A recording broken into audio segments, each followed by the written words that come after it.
What's up, y'all? Late 9:03, but you know what? It's 9:03, but some families out there stressed out, worried. Some mothers out there, you know, wondering, is their son next? Is some The community is definitely going through some stuff. Our community is going through some stuff, and somehow, some way, we got to step up and make a difference. We got to change the narrative of who we are. We cannot allow and keep allowing a system that was meant to destroy us to define us. We cannot continue to allow a system that was built upon racism, classism, sexism, corruption, etc. We cannot allow that system to prevail. And, you know, I have this picture of this young brother here because it puts me in the mind of Emmett Till, 1955, when he was said, when they lied and said that he whistled at a white girl. And as a result, he was brutalized. He was beaten beyond human recognition. So much so that even his mother said that she wanted the world to see what them white men had done to her son. She wanted the world to see this. And right now, that's exactly what LaKeon's mother is saying, that she wants the world to see what them police did. I'm encouraging everybody to go to the video. Y'all know the incident. Go to the video and look at that video, and you just tell me, am I seeing something wrong, or did the police just and so many people, they trying to make it seem as if the police was in the right when they brutalized this young guy. I wish that I could show the video, but I'm encouraging you all to go to the video. Keon Woods, Jacksonville, Florida. Go to the video because this was so violent. Do y'all see this man's face? Do y'all see this man's face? That's the young brother right there. This is Emmett Till, 1955, before he was brutalized. You see Emmett Till right there? Young brother, don't get me wrong. I'm always one to tell people they got to accept responsibility for the things that they do. And we know that the young brother ran. We know that. And we can just about imagine why he ran. We know that. But we cannot imagine why the police brutally, so brutally beat the hell, beat the mess, beat the piss out of this man with knees and everything. That's what we can't imagine. That's what we can't imagine. Those are the answers that we're trying to get down to. But let me tell you what this I want to call this guy out his name so bad, but I got to keep it professional because I am a professional, and I truly believe in. I call a spade a spade. A coward is a coward is a coward is a coward, right? Y'all just give me 1 second. I'm just typing something in on because I'm on Facebook. I'm on Facebook, YouTube, and then TikTok. TikTok might even strike me for this. More power to them. Strike me. Hey, because they want to censor what I say, what I do. But ain't nobody gonna censor me. Ain't nobody gonna censor me. You can tell me the rules, and I will do my best to abide by the rules if I feel like it. But ain't nobody gonna censor me and tell me what to say, tell me how to feel. They ain't never been in these shoes right here, so you definitely ain't gonna tell me how to feel. So anyway, so I'm a big advocate for accepting responsibility for your actions, right? Definitely. And when a young brother, we see the police, we run. One of the reasons why we run is because we know that if we stay, we're going to get arrested and beat up. But if we run, we got a chance of getting away.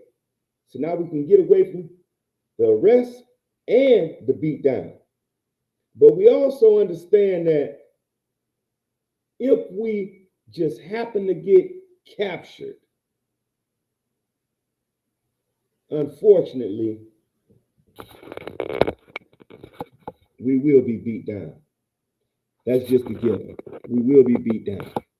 I want y'all to really, please, I'm asking that y'all share out my feed.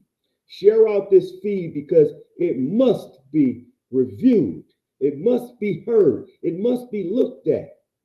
I'm asking that y'all share out my feed. I'm asking that y'all share my Facebook post. I'm asking that y'all share my YouTube. Go log into my YouTube channel, my podcast channel, The Great Minds Project 5.0, because I'm going to be talking about this stuff. Listen, this stuff is terrible, man. When you could literally watch as they brutally beat this man. They brutally beat this man.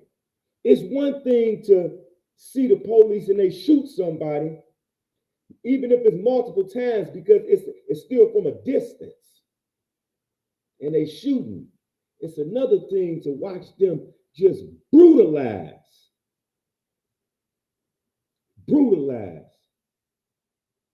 a young man right before our eyes. And keep in mind what I'm saying. I'm not taking away from the fact, I'm not minimizing the fact that that young brother ran. And they tried, the sheriff and them tried to say that he possibly had a gun on him. Yeah. I possibly can win the lottery tonight too if I play. I possibly could do anything I want to if I do it. We have to deal with the facts. And the facts are this young man ran. The police pursued him. The police kept saying, "You effed up now. You effed up now." What does that mean? I want us right here. Anybody listening to me, please chime in. Anybody listening to me, chime in, because I'm about to give you an example of what that means to us, me. The police was pursuing him, chasing behind him. He said, "You effed up now. You effed up now." And he got the taser out. Now I want you to imagine if you got into a fight with someone and that someone was running and you was behind them, and there's witnesses that's hearing you say, "You effed up now. You effed up now." And then they see you, whether you hit them with a brick, stick, bat, or whatever it is, gun, whatever it is, and you knock that man to the ground. Those witnesses heard you chasing him, saying, "You effed up now. You effed up now." What is the prosecutor going to use against you when you get in that courtroom? What statements is he going to use against you to try to say that you had a malicious intent? He's going to use those very statements against us that say we had a malicious intent because we said, "You effed up now," and we continue chasing. But when the police do this, y'all go back and watch the video. Y'all please go back and watch the video. And listen. You ain't even got to listen carefully. Just listen. When the officer began chasing Keon, he said, "You effed up now. You effed up now." And right then and there, I didn't even know the full totality of the video. I didn't even know how the young man looked at the time. But when I heard the police say, "You effed up now," I knew he meant that Keon effed up now. I knew what that meant because I've experienced that before. You effed up now. That means that when we catch you, you about to get something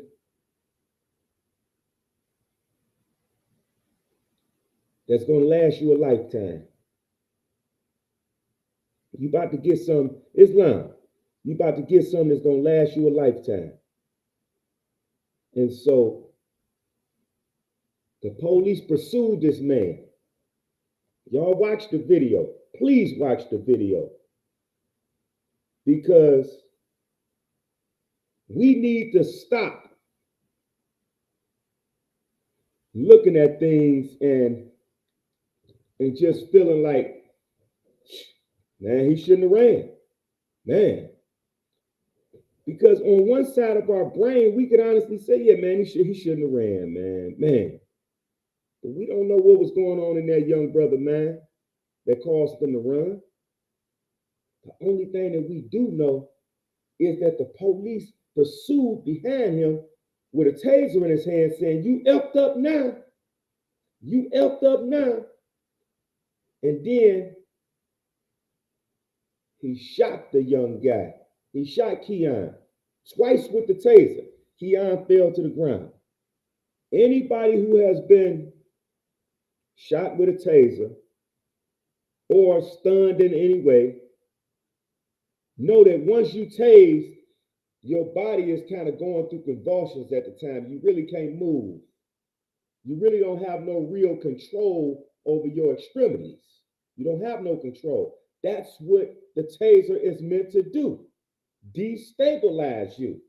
So now you are not stable once you get shot with a taser. Because you are being, as Riggins said, Islam, as Riggins said, you're being executed. Electrocuted. Executed too. I guess that really didn't slip out. That was meant to be said the way I said it. But you're being electrocuted. So now, here's a guy laying on the ground, electrocuted. Because it's electric currents going through that taser. So he's being electrocuted. Now, he's shaking. He can't move his extremities. He have no control over his extremities. Nothing that he do with his body does he have control over at the time. And if you look at the video, the police had the taser on him again. He said, "Turn over." He said, "Hey, hey." The police almost said, "Hey, hey," as if he recognized that this guy wasn't there. that he was gone. He had no control over himself. He almost said it as if, just look at the video. He stood right over him. He said, turn over right now. And so Keon, he didn't turn over. I'm going to look at the video on my other computer while I orate it to y'all or narrate it to y'all, because this right here, hey man, this right here, it reminds me of Roots. Back when I watched Roots, when I was in elementary school, oh man, everybody know what I'm talking about, man. After we watched Roots, y'all know wasn't nobody safe after school. Well, nobody's safe. I'm just being real about it. But nobody's safe. If you wasn't cool with us and you didn't look like us, you wasn't safe. Because that's the emotion that Roots brought up in us. And so now, that's the emotion that every time we see these incidents occur, that's brought up in me. So now, the police chased this young man down. Chili Will is lying. The police chased this young man down. And he shoots him. I'm watching the video right here on my other computer. So he tased the guy.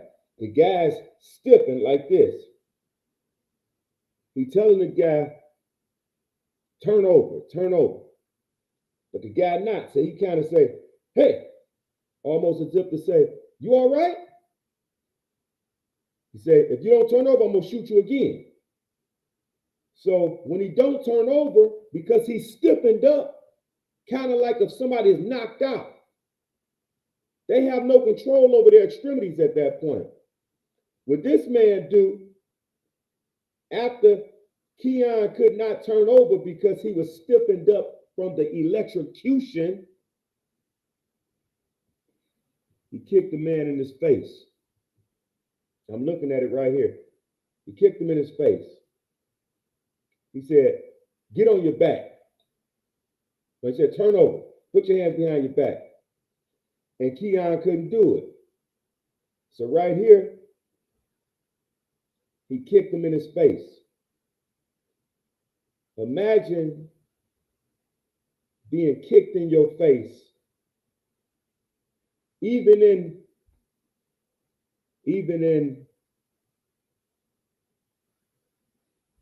wow, even in wrestling and all of these other sports, when they get knocked out, the ref even come in because they know that he can't control what's coming at him. He can't stop it. He can't defend himself anymore. And that's where Keon was. He couldn't defend himself because he had been tased twice. And the police is telling him to put his hands behind his back. How could he put his hands behind his back if he's stiffened up? How could a man defend himself if he's knocked out? So now the police kicks him in his face. Kicks him square in the face, or hits him square in his face real hard. He kicked him in his face. And so now, at that point, what is a person supposed to do? You say, put your hands behind your back, but yet you just kicked me in my face. I'm in pain now. I'm trying to hold my face, not put my hands behind my back. I'm not trying to resist, but because I just got kicked in my face, and mind you, y'all, I'm looking at it right here. The officer said, put your hands behind your back. Keon is so disoriented. Like I said, give me your hands. Give me your hands. Keon is so disoriented at the time that he's laying on his side. He tried to get an officer his hand from the front instead of put his hands behind his back. That's how disoriented he is. But that shows you that he was not resisting. If the officer said, give me your hands, and he got one hand on this side already, and he put his other hand out like this for the officer to grab his other hand, that means he's not resisting. That means he's not resisting. I'm looking at the video right here. The officer he said, give me your hands. First he said, put your hands behind your back. Put your hands behind your back. So Keon is disoriented. He's been kicked in the face. He's been tased by this time. He's disoriented. He's not showing no signs of resistance like he's trying to harm himself or harm the officer. The officer twists his arm behind his back. He's twisting his arm behind his back. Keep in mind, he already hit the guy in the face. He's right here. This is where the officer say, he twists his arm behind his back, and the officer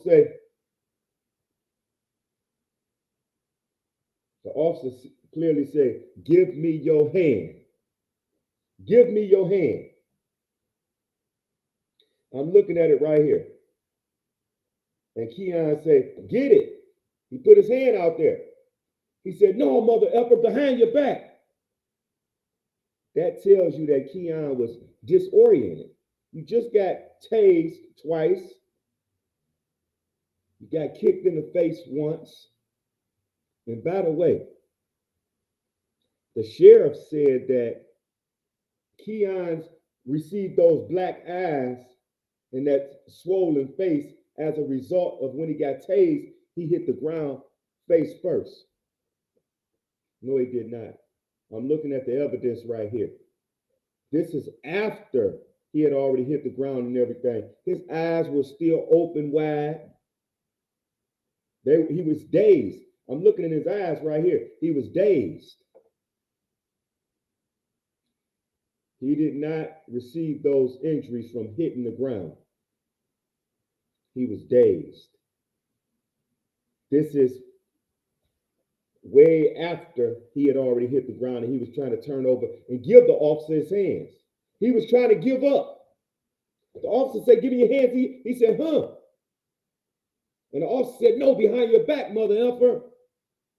But here's a young man who has just hit the pavement face first, who has just been kicked in his head. He was electrocuted. He's disoriented. That's what the taser is meant for. We can look up and Google the reason to use a taser and watch what it say. It's to destabilize the target through execution. Electrocution, rather. Some of them try to execute us too, but through electrocution. So now he's down. He get kicked in his face. At this point in time, nothing is wrong with his eyes. I'm looking at him. Now the officer just punched him in his face again.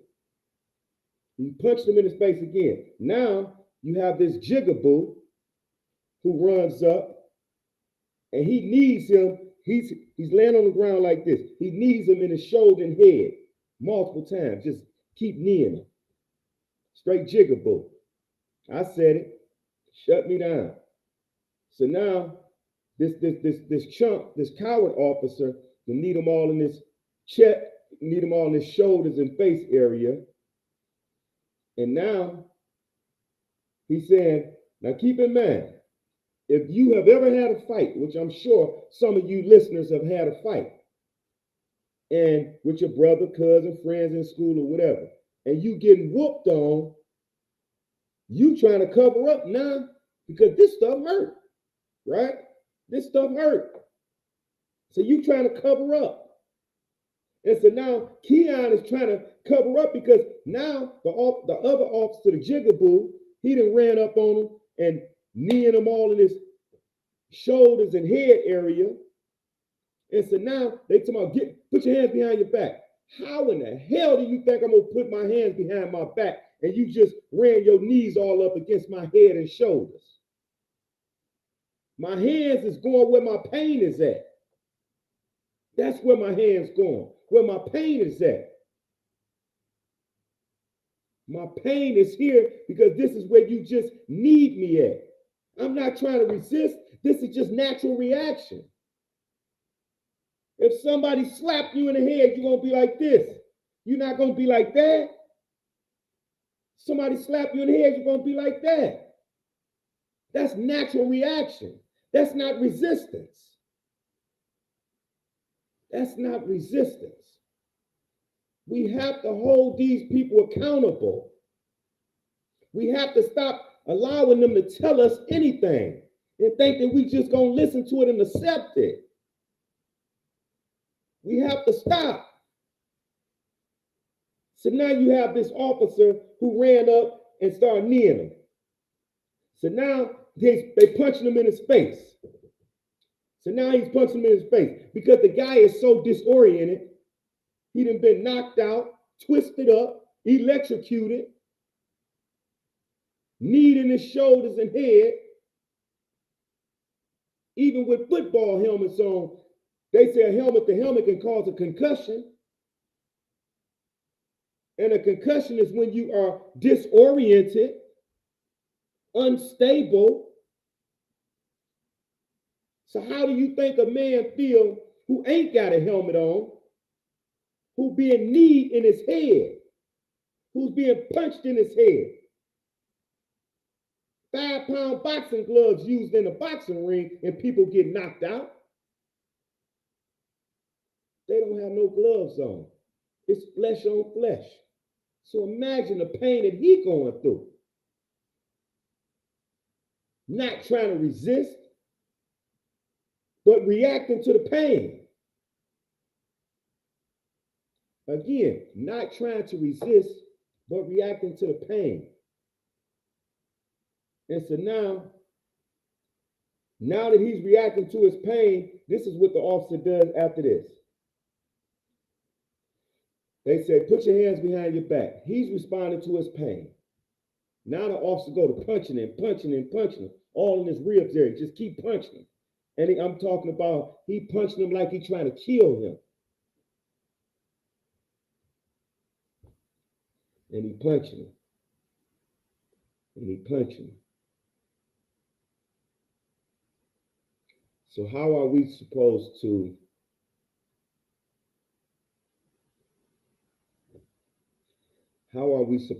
ever get along with barbaric individuals like that?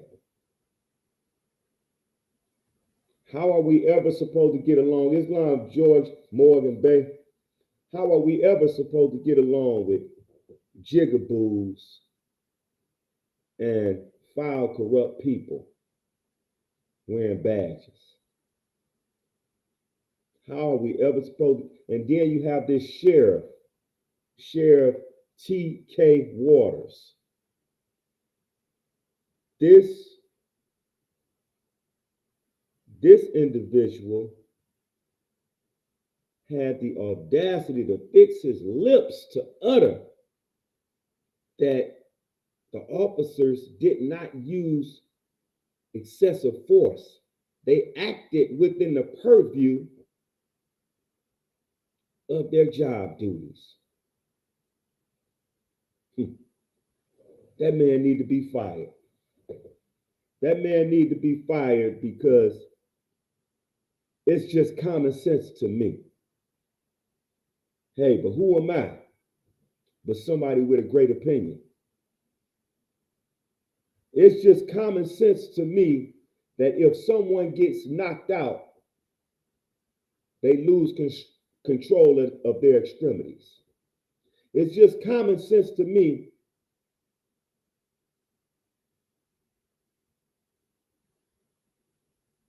it's just, I bet that whoever that is right there, Lang Mysterioso or whatever, I bet you a white guy.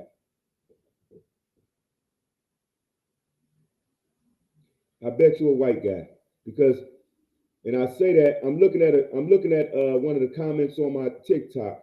I say that because every single time something happens to and I don't subscribe to this language, but for the sake of description, for those people who do, I'm use this language. Every single time that a black person is being beaten by the police or assaulted by the police or killed by the police, it's always someone who comes up and say, well, all they had to do is comply. All they had to do is comply. There's always someone who's going to say that. So we expect that. And when I say we, I speak on behalf of people that come from where I'm from, either come from where I'm from, or okay, I got you.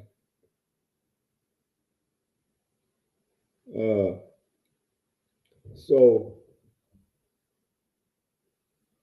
it's amazing to me. Hold on, Tommy. I'm about to send you a invite to this channel as well. And it's amazing to me how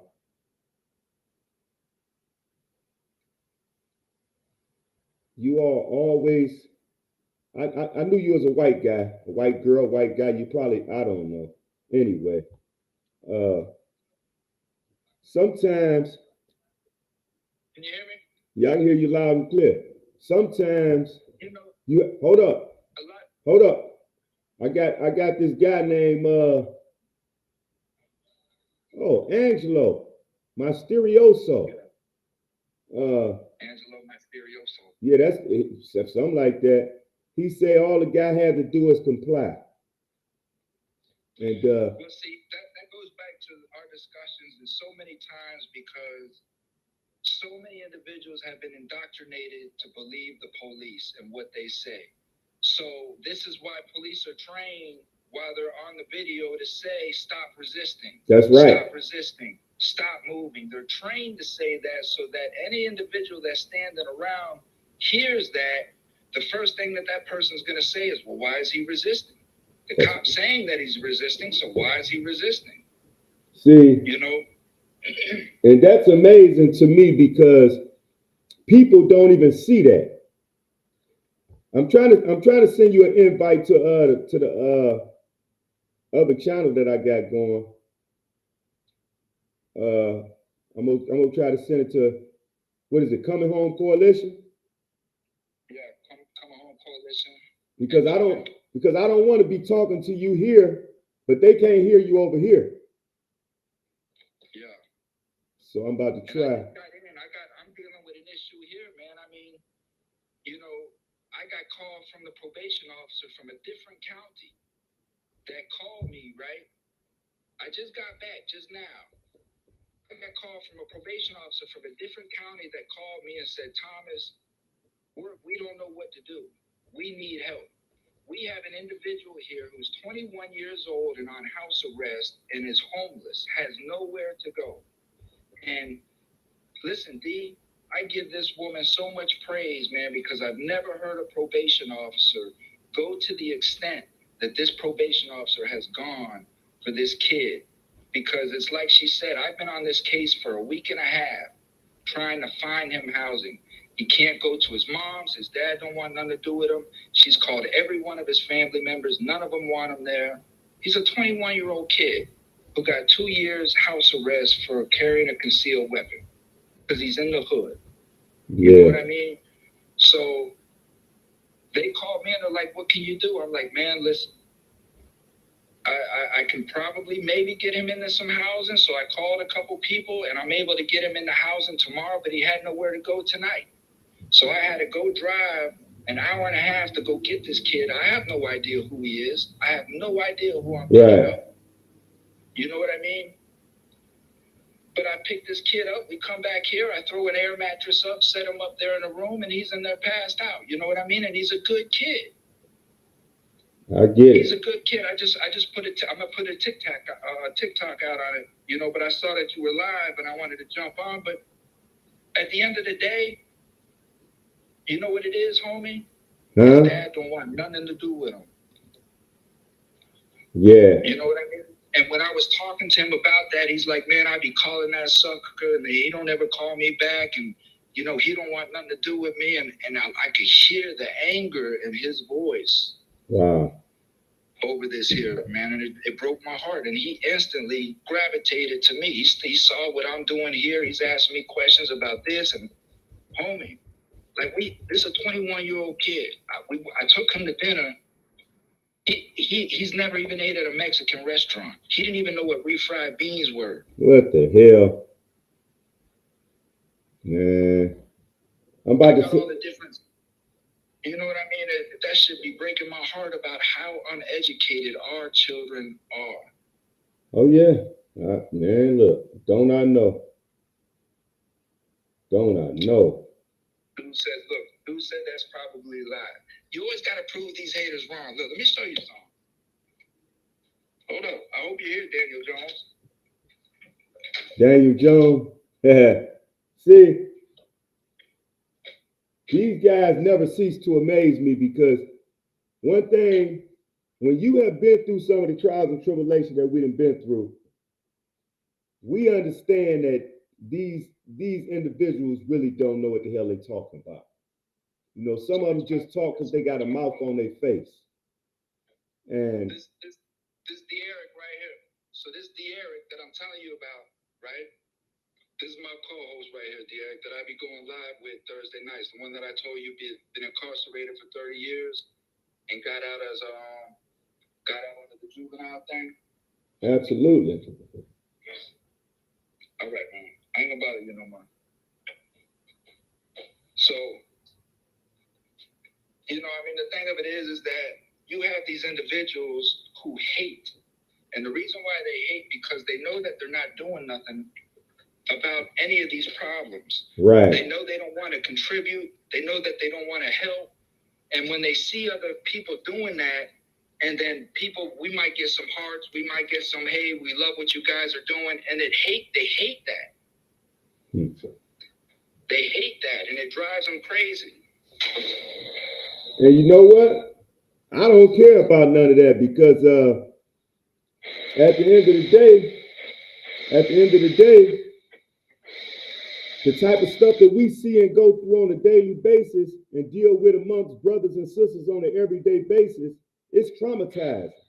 But people they can't conceptualize that type of trauma. You know. Thank you for the gifts. Thank you. They don't conceptualize. Oh yeah, I see it. They don't conceptualize it like that, man, because they never been through it. And sometimes I do understand that when you never been through it and you making these comments, you're only making these comments based on your upbringing, right? I understand that. At first, I didn't understand it. I just was hell bent on making my point. But my point means nothing. My point means nothing if I don't take into account what the next person is saying and try to look at it from their perspective. That don't mean they're right or wrong. That just means that I do try to consider what other people say. But getting back to this situation at hand with Keon Woods, you know, I just watched the whole video just since I've been on this feed right here. And it's disturbing, man. It's disturbing. It's appalling that the sheriff would even get on TV and say that it was justified. Because if it's justified what they did, then the department need to be sued. Not just the police. Because that was barbaric behavior for a man who had basically been knocked out, disoriented, a man who had been electrocuted, who's on the ground stiff like this, and he didn't get kicked in the face. Come on, man. Come on. Yeah, we don't play that. We don't play that. We don't play around. Come on, man. All right, hold on, man. I'm trying to I was trying to get somewhere. Sad. I'm about to send you this other link, man. I just can't get off this computer because it's on this computer. I'm about to try to go to the other link right quick.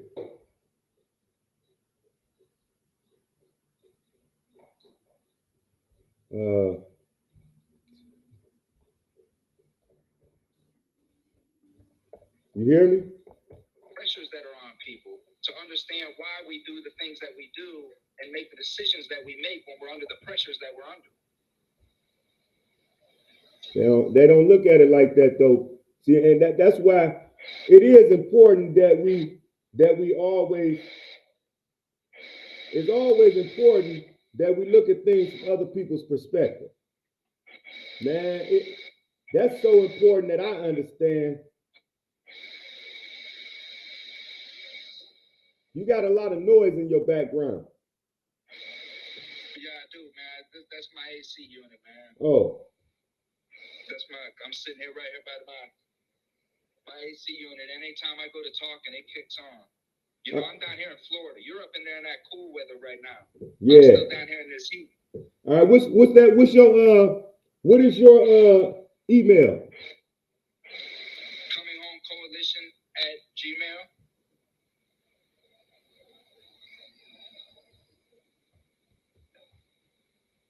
All right, I just sent it to you. I'm just going to say for anybody that's listening, man,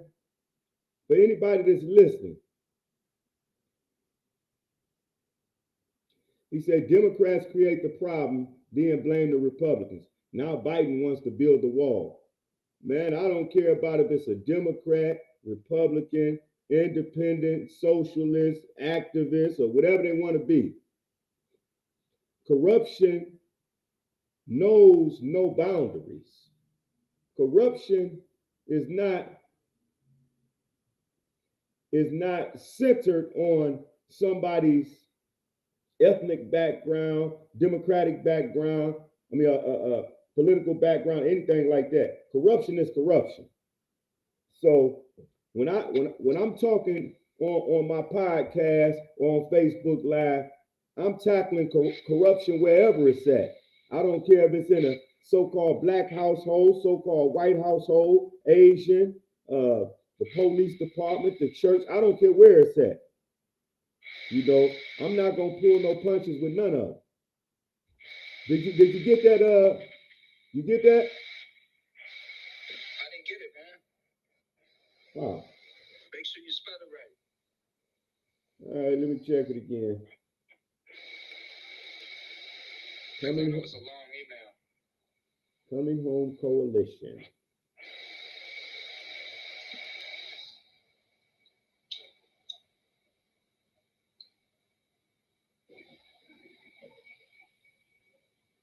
So anybody, I was looking for some, yeah, I guess it say Coming Home Coalition right there. COALITION. You say COA? Yeah, COALITION. I know Coming Home Coalition at gmail.com.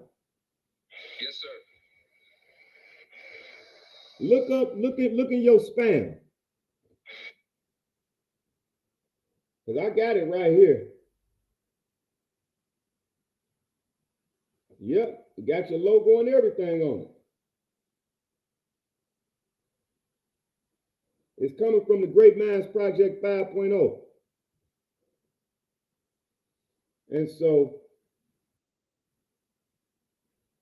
all right, I told you, I knew what the hell I was talking about. Boy, I tell you. All right, man. Come on now. So now you're on both. All right, good.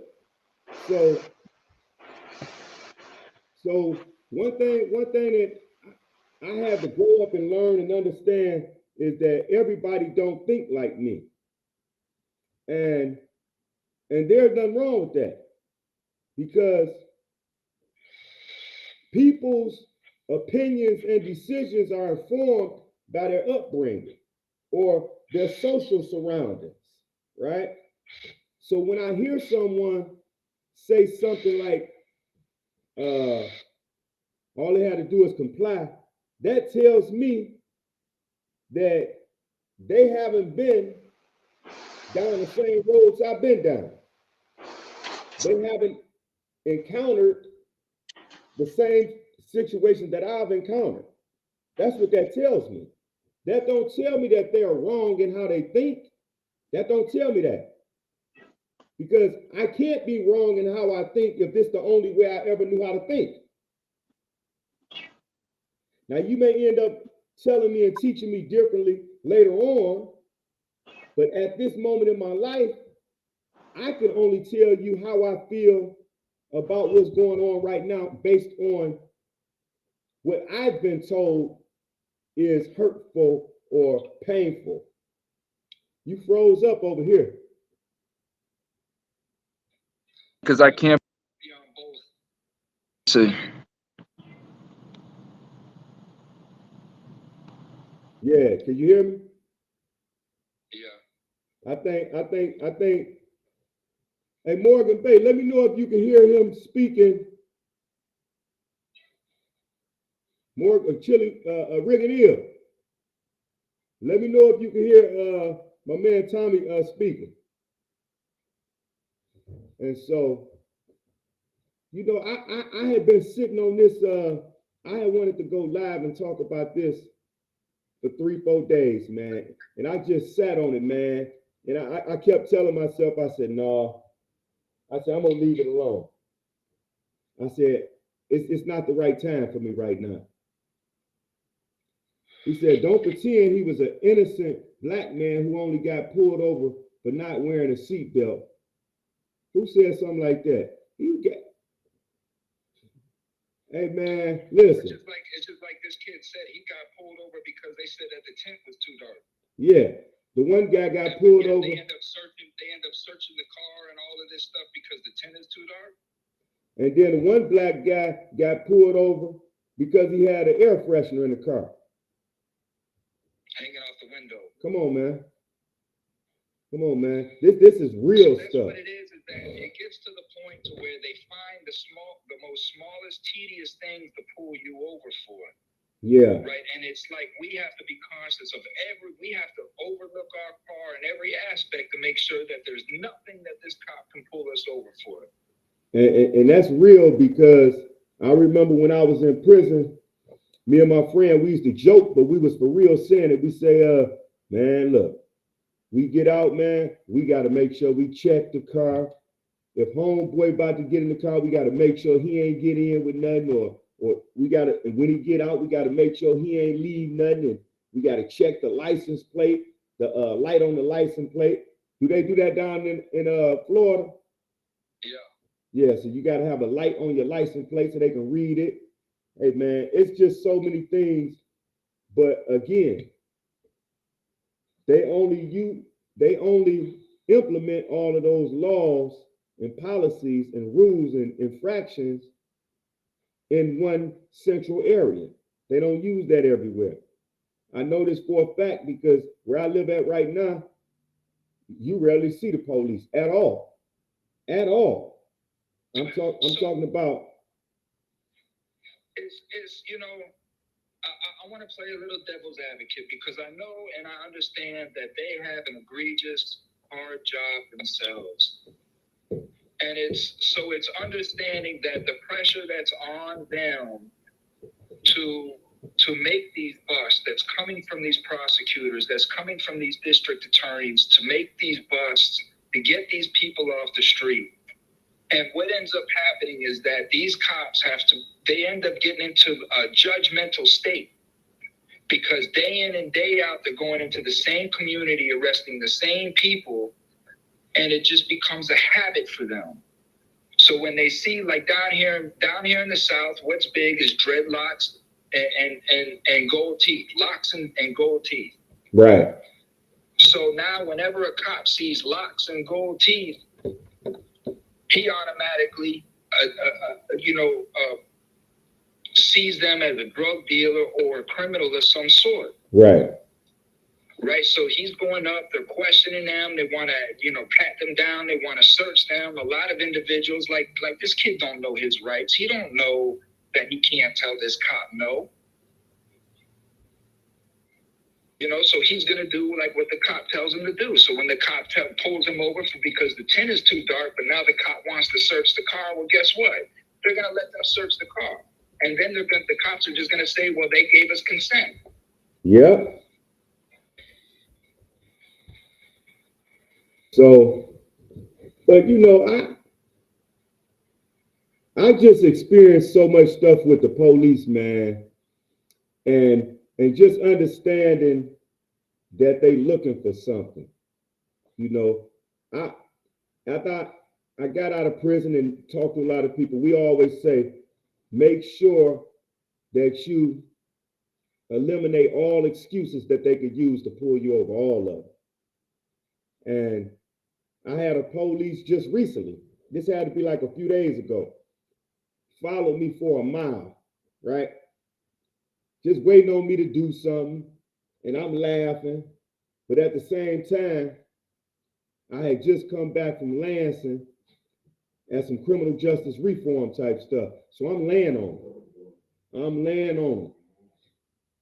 A part of me was just wanting him to pull me over so I could show him that he wouldn't have his job the next week. And not just not have his job, but I would make sure that he don't be on paid leave. Because in my mind, I said, I know he trying to get something on me because I put my turn signal on. I stopped at the stop signs, stopped at the red light, but he followed me for like a mile. And all I could think of was, all I could think of was, he want to play the game with me. He think he got one. And he did. He just had the wrong one. And he pulled right beside me, looked at me, and pulled on off. So Nancy say, when a cop sees black skin, they automatically think negativity. That reminds me of when the police ran up on the guy in front of his house, when him and his wife was there, and he had dreads. They said they had a warrant out for his arrest, and they called him by a certain name. His wife said, that ain't his name. Y'all got the wrong guy. He said, man, that ain't my name. That ain't never been my name. And the sergeant came up and tried to grab his arm. He was like, hold on, man. Y'all ain't taking me nowhere. So he said, where the picture at of the guy that y'all looking for? He looked at the picture. He said, hell no, that ain't me. How y'all think that's me just because he got dreads like me? Because nowadays, as you said, it's a trend that people wear the dreads. And in the police department, they kind of look at that as a criminal. They perceive that as criminal. Unfortunately, that's how they perceive it. It's like what Nancy says, when a cop sees black skin, they automatically think negatively. But the thing of it is, though, is that a lot of these cops are black. And most of your cops that patrol the inner city in these high crime areas are black cops. Very rarely are they white. And if they are white, these are some big white cornbread mofos. You know what I mean? But it's the brainwashing. It's the culture. Going back to what I was saying before is, when I say that there are no good cops, it's not the human being. And when I say that, the first thing a person thinks of is their brother, their cousin, their uncle, or whoever it is that is a cop that they know. It's the culture of the police. It's the root. It's the root of the culture, how it was formed, what the police is, what they're there for, and what their true intent is. That's why I say there are no good cops. Because the whole system is meant to enforce and to keep us, we the people, in check. not to Right. protect us, but to keep us in check. And so I got the brother Marcus trying to get in here. Marcus, man, you got to send a all you got to do is come on the live, Marcus. Let me see. Without justice. Let me see something here, cause I'm just so flabbergasted, man. I'm not gonna even lie, man. Just every time I look at this picture behind me, every time I look at it, man, it just put me in the mind of Emmett Till, man. And again, that's not to say that the young brother wasn't wrong in something he did. No, I'm not saying that. But what I am saying is that the police wasn't right in what they did. That's what I'm saying. So I'm not saying that he wasn't wrong in whatever it is that he may or may not have done. I'm not saying that. I am saying that the police was clearly wrong. And it's like I was talking to this person the other day, and they was telling me that I guess their aunt called the police on his sister because his sister was having a mental health breakdown, right? Police handled that real quickly. They just killed her. You know what I'm saying? So, and that's what we trying. Hey, Marcus, I just sent you an invite, Marcus. I just sent you an invite, Marcus.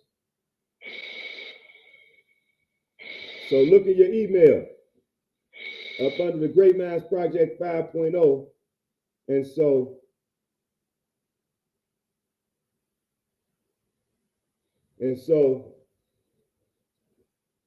Tommy just left. Tommy just left. I think he's trying to handle his air conditioner because that thing loud as hell. So again, I come on here, I speak about criminal justice matters because look at my man. What up, Doe? What up, though? My brother still getting over those yellow fever shots, man. Hey, it ain't affect me, man. Man, it laid me. I had that and my COVID-19 booster shots together, man. It laid me out. Yep, you did wrong. Hey, look, come on my TikTok. That way you'll be on both of them. Or do you got your computer value? Yeah, I got my computer. Let me. I'm about to do it right now. And Yeah, yeah, I wasn't affected by the yellow fever shot at all. man. Man, it told me back. I ain't gonna hold you up. And I spoke to the doctor beforehand. I asked her, will it affect me? Because she wanted me to take the COVID shot too. And I was like, no, I already had the COVID vaccine. I ain't gonna be another experiment for him. And oh, you talking about his air conditioner? Nancy, his air conditioner was loud and aggravating. Yeah, so yeah, man. I've been talking about this brother, man, Keon Woods, man. And man, you on here twice. Off the other one. All right, so now you gonna log on my TikTok, and then I'm gonna let you in on TikTok. And but I've been talking about Keon Woods, man, because I watched this video, man. The police brutalized this guy, man. They brutalized him, man. And the sheriff had the nerve to say that they was justified. Sheriff had the nerve to say they was justified. They followed the protocol. That right there to me, man, is just so disheartening, man, that because it's disheartening to me because it was clearly seen that the man was dislodged. He couldn't do nothing. He had been tased twice. He laid out on the ground like a log, like a bump on a log. Don't have no control over his extremities at all. They kicked him in the face multiple times, kept just wailing on his face, then wailing on his ribs, then kneeing him in his shoulders and head. So, Man, this just when I seen it, man, I'm gonna be honest with you, bro. It brought tears in my eyes, to be completely honest with you, man. yeah, Because I'm looking at that brother and he looked just like me when they did me like that, man. yeah, And they broke my orbital bone, they broke my my rotator cuff. I was in a wheelchair for a minute. They beat me so bad, man. wow, And they told me they was gonna kill me. And a good thing, the good thing that I had going for me is I had some of my family members in the house, so they couldn't kill me. But right, they wrote it up like I was armed and dangerous. You know what I mean? And when no weapons recovered. You know what I'm saying? I didn't have a history of carrying weapons. And they did that 3 weeks after I just got acquitted on a big drug case. They came right back in my house and did that to me, man. And so when I looked at that brother's face, man, it just brought tears in my eyes, brought chills to me too, because that is exactly how they did me. And I was listening to y'all discussion and the other brother where he was talking about all what I'm saying, all cops, I don't think it can be a good cop. I mean, it was built on cops, you know what I'm saying, commissioned officers for patrolling slaves. It was built on slavery. It was built on white supremacist ideology. right, So it don't matter what color of person that you interject into the policing system, it's the system that's racist. right, So no matter what color you are, you're gonna fall into, because you bleed blue now. That's just who right. you are. That's it. And the relationship between law enforcement and our communities is fractured because of the decades of bad systems that has left countless issues just go unaddressed. Number one. And number two, if you think about it, all cruelty begins with the dehumanization, not seeing the face of the others, not seeing the whole humanity of the other. A cultural regime of dehumanization has been constructed in many police departments, and that fertile ground, racial biasness, can spread and become entrenched. And once that settles in, and once a person get into that particular force, it's already a sense of I'm the good guy, you the bad guy. All the time. And then they decide then they got to describe who is the bad guy. And then it must be this guy with dreads. It must be he's black, he's got his pants sagging, he got a nice flashy car, so he must sell drugs or he must have robbed somebody. He couldn't have been just somebody who just got off work, like the congressperson in Saginaw. Yeah, Got pulled over and racial profile, or the one that happened, I believe that was in Milwaukee, where they shot and killed the brother in the car with his wife and kids. It couldn't be that. You just have to be a bad guy, and that's because that is the vision that they have of black people in general. They are taught that we are dangerous. yeah. We was taught that back when they brought us over here and made it possible for us to be slaves, that we are dangerous. We coming to rape your children, your wives, you know what I mean? We're bestial.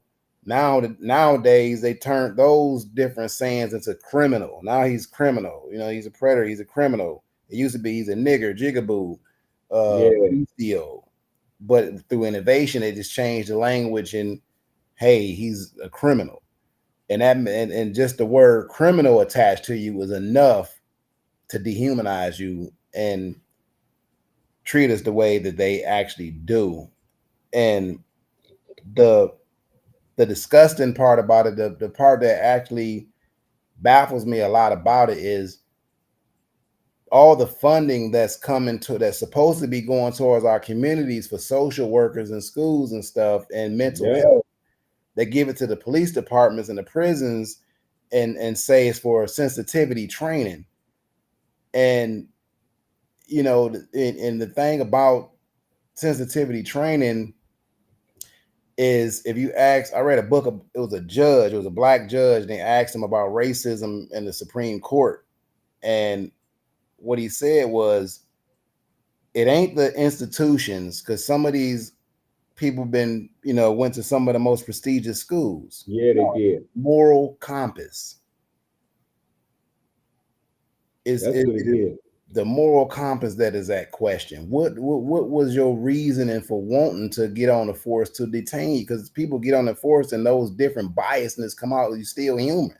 So if you was a racist person, or you was somebody who was bullied in school, and you have this sense of power, and then you want to tell the your white superiors that you ain't as black as this black man right here. So you're gonna overdo your job just to show him that you're not as black as that person. Sort of like a Clarence Thomas as a Supreme Court judge. You ain't lying, man.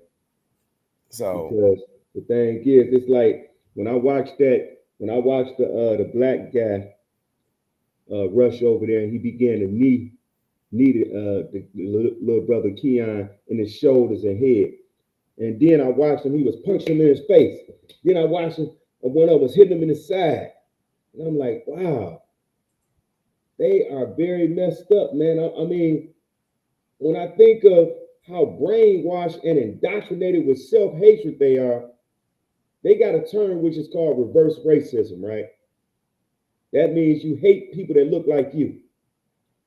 And that's all I can think about, man, is that, and you can hear this brother, so-called brother, as he was hitting Keon, you can hear him, what he was saying. And you can hear the hatred in his voice. And I'm like, man, I said, they trying to kill this little brother here. Do you know they're trying to kill him? Do you know the cops that came in and beat me up, man? Do you know the ones that initiated the beating was black? It was the black dude that took his shotgun while I was on my knees with my hands up like this. It was the black guy that took his shotgun and hit me in the eye and broke my orbital bone. Wow. Detective McDougal from Oakland County. And I never forget it. I never forget his face. You know what I mean? I never, you know what I mean? And you know, it's just a sad thing to see, man. But again, how can, you know, it's like here in St. Louis, for prime example, this is the only city, the only state that has two separate police unions. It's segregated. Even though segregation is illegal, they found it suitable to have two separate police unions, one to represent white cops and one to represent the black, because it was racial tension in the police force. But here's the thing. They know they have racist cops. That's why they created two separate unions. But those same racist cops who they have patrolling predominantly black neighborhoods. What the hell? Say that again, man. St. Louis, Missouri have two separate police unions. One to represent the racist white cops and one to represent the black cops, because there was racial tension in the police force, on the police force. So they recognize that they do have racism on their force. They basically admitted it by providing two separate police unions. But those same racist cops who they have patrolling black neighborhoods. Ain't that something? I never seen in my lifetime, and I'm 44 years old, brother. In my lifetime, I never seen so many people die in county jail, man. It's somebody dying in county jail, CJC here in St. Louis, Missouri, every other week. They come in, booked in, and be dead in about 48 hours. They killing them in jail. Like I can't make this up. You can research it, man. Brother just died last week. We Hold did on. it was, I think, Can like y'all, 12 deaths in jail just this year. can y'all hear him on TikTok? Can y'all hear him on TikTok? Okay, they say they can hear you. Yeah. So that's amazing to me, though, man, because I remember you telling me that before, that St. Louis got a black union for black officers and a white union for white officers. Yeah. And now you can't escape the fact that racism is there. I mean, we know it's there, but I'm talking about the blatant aspect of it is sitting right there. It's not even an elephant in the room. No. And I had a conversation because right now, I live in a predominantly white neighborhood right now, and one of the lieutenant and the mayor and everybody came to one of our community meetings about a month ago or so. They hired a new police lieutenant, another white man, and of course it came. Yeah, we're going to bring peace and we're going to bring community back, and we're going to be playing kickball with the kids and baseball, and so I looked at him right now. Mind you, me and my wife, the only black people in this meeting. You know what I'm saying? So I'm looking at everybody clapping like yes. I'm looking around. So I look at, so what about, so I look at, so what about me? He's like, what you say? What about me and my wife? How am I supposed to feel comfortable with you playing kickball with my kids? How am I supposed to feel comfortable as a black man in here knowing that you have two separate police unions because you know your force is racist? He said, oh, we can talk about this on the side. No, let's talk about this now. Oh, I said, you want me to feel safe because you wanted to come and play kickball with our kids, but I don't understand how I can feel safe when you found it suitable to have two separate police unions because you know you have a racist force. He said, well, there were different times back in the Mike Brown era, and that's when that happened. And I'm like, well, this is 9-10 years later. You know what I'm saying? And you still got it. So I don't feel comfortable. I don't want you playing kickball with my kids because then you're gonna be beating them up tomorrow. You know what I'm saying? We scared of you. We are naturally scared of you. My experiences with cops is a lot different from my neighbors. You know what I'm saying? Yeah. My first time getting beat up by the cops, I was 11 years old. I was a kid. So don't come here telling me what you finna do that's so great that you finna start a youth basketball and football and baseball team. And my kids are scared of you. And we know what you're gonna do when they get of age. We know that you grooming them. You know what I'm saying? You don't have the same relationship with black people that you have with my counterparts. You don't.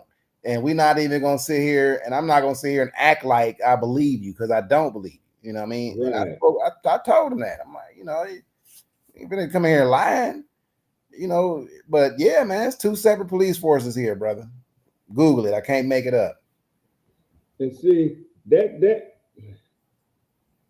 why it's so easy for corruption and racism to develop. When you find it in you to, it's just like what Donald Trump did. And I don't disagree with everything about Donald Trump, just for the listeners who may be saying that I'm bashing him. I really don't care about a Donald Trump or a Joe Biden. But it's just like the stuff that Donald Trump brought a lot of people out, right? He made a lot of people rear their ugly head. They was hiding right in clear sight. Yeah. And that's what's going on in St. Louis is they right there in clear sight. But it's like people arrive by and don't even realize that they hiding right there in clear sight.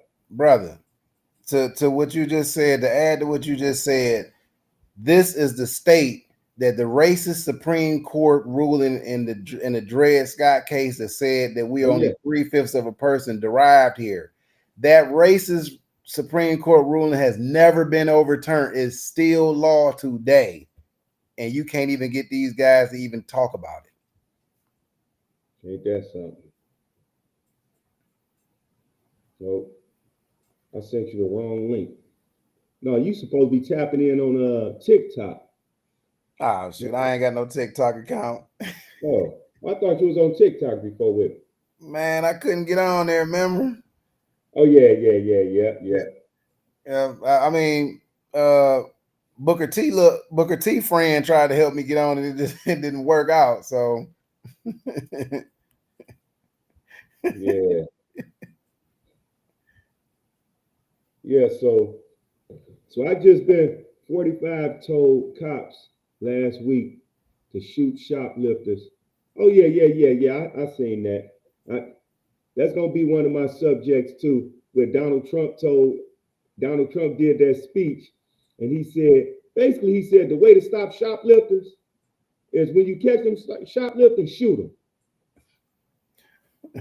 That's what he said, literally. Matter of fact, I should pull it up. That's literally what he said, man.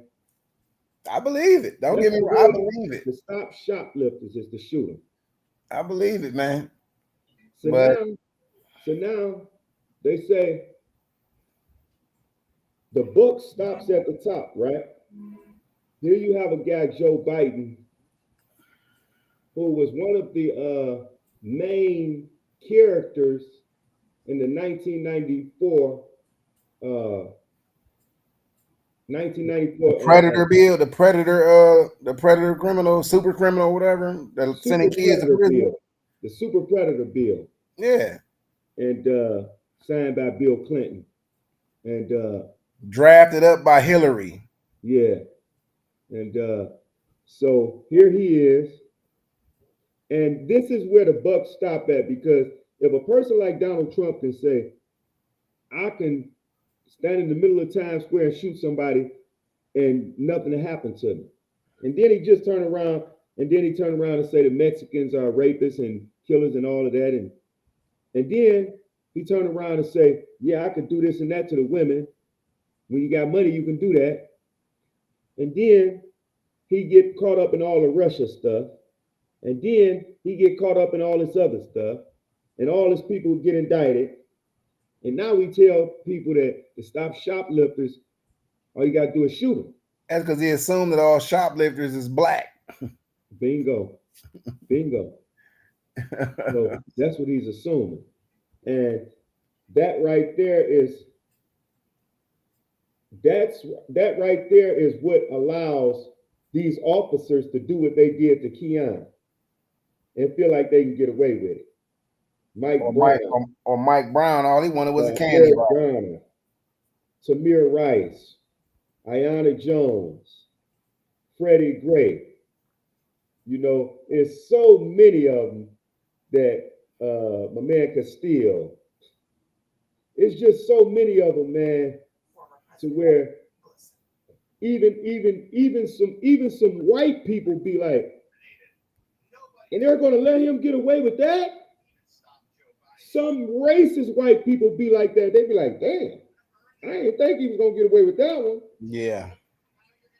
So I don't think he's gonna get off of this one though. Listen, it's all politics, man. Yeah, but I think this time it might be over with. I think he put his foot in his mouth this time, bro. This is the first time I thought he'd actually get in trouble. I think he put his foot in his mouth this time. It's all politics. But I'm gonna tell you this though, Meech. If he don't go down this time, we're gonna have a civil war over here. Because then those racist white people are gonna feel like they can't be touched. Ooh, wait. They already feel like that. That's why they're trying to line themselves up with Russia. They trying to take this joint over. Yep, they already feel like that. But yeah, I just wanted to chime in, man. That was I just seen that, man. I was listening to the discussion, which caught my attention, so I started listening to the discussion because it brought a couple tears in my eyes for a minute, man. Yeah, I seen myself when I seen that kid. That is exactly how I was. Mine was a little bit worse, but Man, I seen that, man. It just took me back in that moment, man. That, you know what I'm saying, that I literally, that was the first time in my life that I can honestly tell you that I literally was scared that I was gonna die that day. Mm. I That's did not think that I'd be living to tell you about this shit. That's traumatizing though, man. Just what you just saying that, man. That's traumatizing, man, because that's why brothers run from the police. That Yeah. trauma. Yeah. It's not because I did something. It's the fact that I don't have to do anything in order to get beat down or shot. And I don't want to die. So therefore, a brother see the police and they just run. Mm-mm. And it's sad that it's that way, but self-preservation is the first law of nature. So I'm not gonna stand there and wait on you to execute me. I mean, I didn't watch you do it with so many other brothers and sisters already. I'm not gonna be in that same group statistic that you introduced so many other people to. Right. And a lot of people, you know, I had people on TikTok just today. They say all they got to do is comply. You know what? I'm gonna tell you that because somebody said that to me just recently. Well, just pull over and just do what the officer tell you. No, I don't have to get out of my car because he want me to get out of my car. Right. No. Why? Why do I got to get out of my car? Here come my ID. Here come my registration. Everything on my car legit. I don't have to get out of my car just because you have authority and you feel like you can abuse your power to make me get out. No, Right. I shouldn't have to.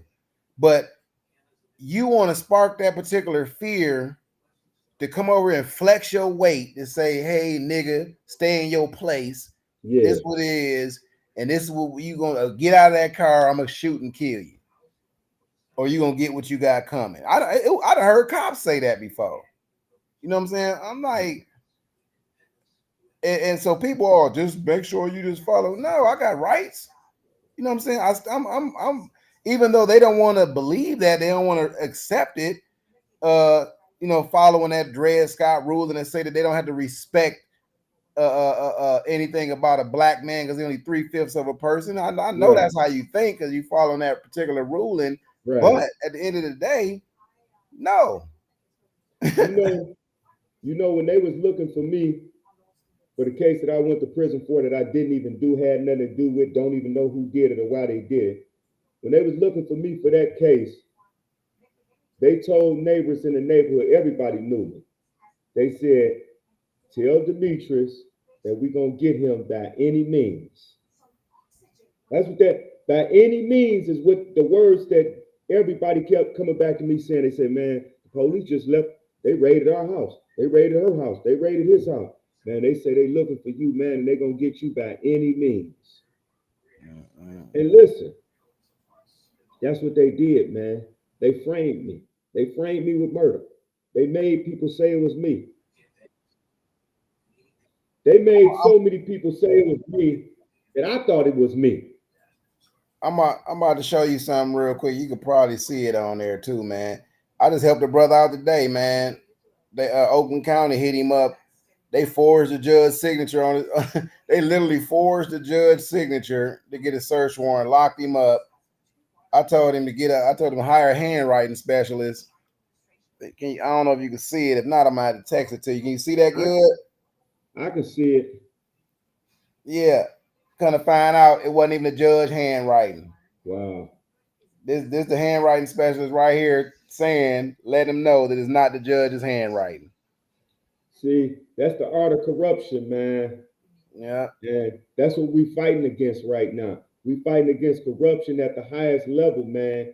And this is why when I say that Keon Woods may have been wrong for running, we don't know because we don't know what he was thinking. He may have had that fear, bad encounters, or witnessing this type of stuff. We don't know. And trauma will make you do some stuff that some people just don't understand. Like, And The same thing that it would do for somebody who will shoot at the cops because he know he ain't going back. Yeah. You know what I'm saying? That's what trauma does. It don't, whether he ran or not, he's still a human being. Yeah. You know, if somebody broke in your house right now in the state of Michigan, if they broke in your house, smacked your wife, stole something off your TV, if they running away from you and trying to get out and you shoot them in the back, you going to jail because they saying that he wasn't a threat to you no more. Even though you should have the right to protect your home, you going to jail. Even though we don't know if he's running out and he's gonna turn back and shoot or not, you still going to jail.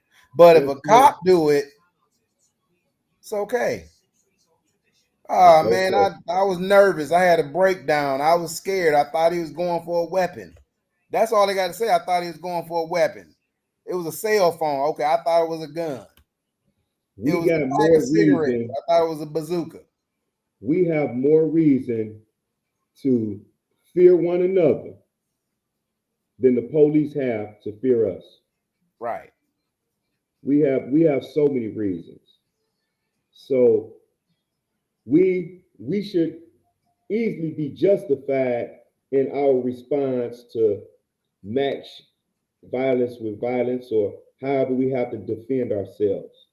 We should be justified in it. But we're not. But when the police do something far, far less, they're always justified. Ain't nobody but a nigga. Just like with this guy, Keon Woods. They know he didn't have a gun on him after the fact because he rolled around on the ground, he got tased and everything. His shirt was up, so they know he ain't got a gun on him. So they can't say that he presented himself as a deadly threat. They can't say that. And yet they beat the hell out of this guy, mangled this guy, persecuted this guy, crucified this guy right there on camera. Just because they could. And as I said earlier on the live, it's not a situation to where they shot him, right?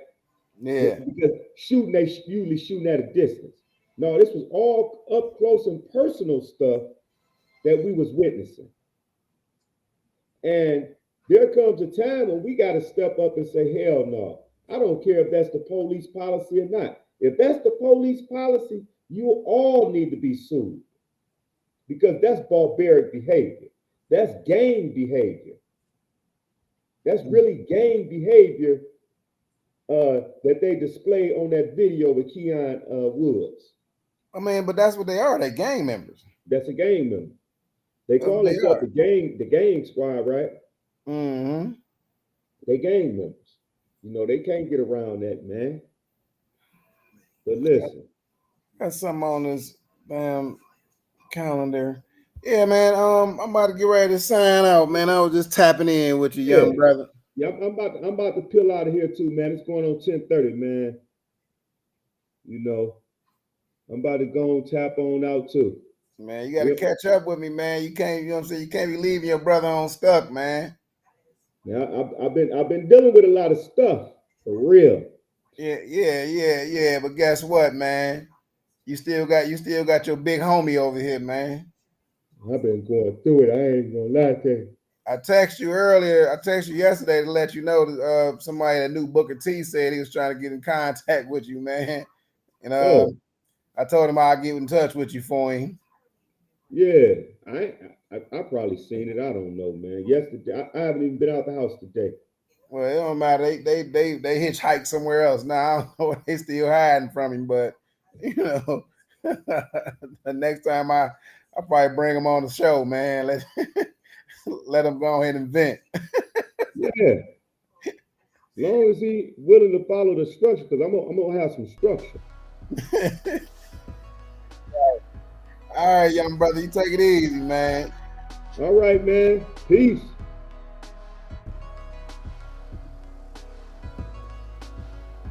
All right, y'all. We about to bring this thing to an end. I appreciate everybody for tuning in. had a few technical difficulties here and there with some sound quality and things like that. Thank you for joining us, Nancy. And so I definitely appreciate everybody for tuning in. I appreciate the comments. I appreciate interaction. And y'all know I'm asking that y'all subscribe to my podcast channel, which is The Great Minds Project 5.0. I'm on Spotify, Apple Podcasts, Google Podcasts, I'm on all the little podcast sites. Subscribe to the channel. I talk a lot about these issues right here, and I try to just do what I can to help people out. And I also talk about a lot of the criminal justice reform work that I do with the organization that I work with. So we do a lot of beautiful things, and we don't do it for clout. We do it for the people. And so, again, I'm just going to say peace and love to those within the sound of my voice. And for those who cannot hear the sound of my voice, I say pass along the message, because someone needs to be inspired.